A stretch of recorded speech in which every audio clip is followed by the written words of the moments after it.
Hey guys, I'm that nerd Louie, and welcome to my latest video. So, last night I watched the E3 2015 EA press conference, and I was absolutely blown away by what they showed. Saw a lot of games there, you know, we had FIFA 16, but the first trailers on FIFA's never really looked that great, and the only new thing that can be seen in that is like women. Obviously that's great, I love women's football, but I wanted to see a bit more. But hopefully over the next coming weeks and in a couple of months it's Gamescom in Germany, so I'll hopefully see a bit more of that then. Also from EA I had games like Mirror's Edge Catalyst, which is a prequel to the first Mirror's Edge, which was an absolutely amazing game, although it was seen as by a lot of review companies and a lot of gaming sort of writers and that sort of thing to be not a very good game. I think it's really underrated. It's one of the best games of, like, I guess past generation, even though I hate calling it that. Like, to me it's still current gen because I've obviously owned a PS3, I don't own a PlayStation 4 yet, so PlayStation 4 Xbox One is still next gen to me, even though that's technically current gen and PS3 is technically last gen. But nevertheless, the game looks absolutely insane, the new version. It'd be nice to see how Faith, the character in Mirror's Edge, you know, got her, well, became the runner that we know in Mirror's Edge.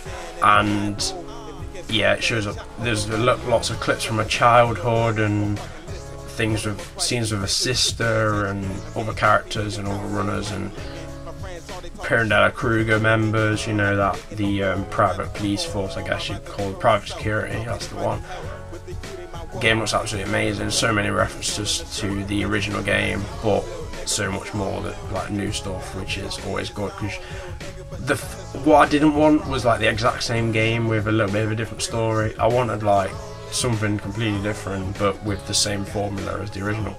Another game that was there was a little game called Unravel, which reminded me a little bit of Little Big Planet, if you've ever played that, and had this little, like, I guess woolen creature, and it's like a platform game, and it looks kind of cute and it looks quite interesting, to be honest, and you can see they've put a lot of time into it, so maybe I'll try that out when it comes out. But the grand finale when it comes to the EA press conference this year was a little game from Galaxy Far Far Away. Yes, it was of course Star Wars Battlefront. Now the game, they finally showed us gameplay.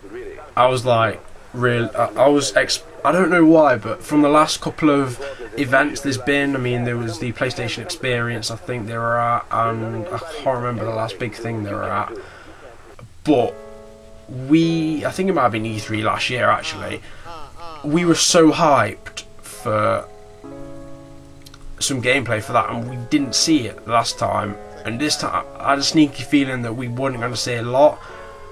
But oh my god, they blew me away. It looks absolutely stunning, it looks polished, it looks everything that I expected it to be and more. I mean, I've waited 8 years for this, best part of 8 years for this game, because obviously the last Star Wars Battlefront 2 came out in 2007, and obviously it's been 8 years since then, and obviously we're getting the game this year. I mean, sometimes when you think, if things, they've spent ages doing this, sometimes people can spend too much time on something and it can be overthought and it might not be as good as you expected it to be. But my god, EA have really pulled it out of the bag now. Like, I mean, I've started to lose a lot of respect for EA because of FIFA and all the changes that's happened with that, like in price ranges and that sort of thing, and FIFA points being so expensive. But maybe that's just the sports division. The actual game, the main gaming division, and especially DICE in particular, they've done an amazing job on this game, and to be honest, it actually brought me to tears at the end, and I'm going to discuss with you why, because it wasn't so much what happened on the actual gameplay trailer.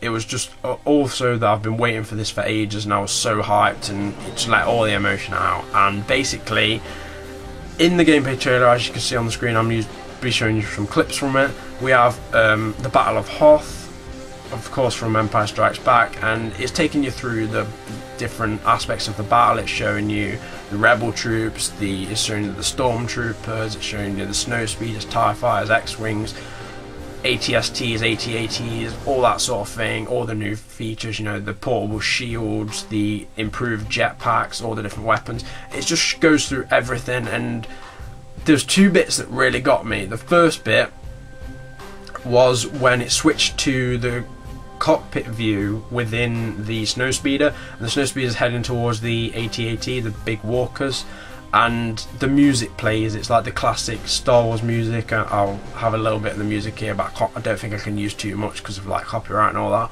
But anyway, this bit, it just absolutely, it was just like I was in the movie sort of thing. Even though I was only watching it, I could imagine myself playing that game and just feeling like I'm in the movie, and that blew my mind. And you see the snow speeders, you know, get out the tow cables, wrap around the AT-ATs, bring them down, and then blow them up. And that was obviously, that happens in the movie, and it's just something that that I've wanted to do for ages. I mean, on Battlefront 2 you could actually do that. I think you could do it on Battlefront 1 as well. You could actually get the tow cable, wrap it around, but it wasn't as epic sort of thing. But with this, it like plays like the exact right music, the exact right sound. The voice actors, like the pilots and the soldiers and stuff, all sound absolutely brilliant.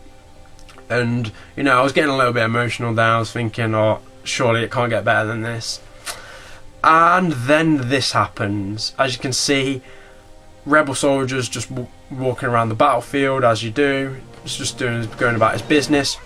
Then this guy starts getting force choked, and I was like, no, please don't, EA, no, don't, stop it. I was like, no, EA, no, don't.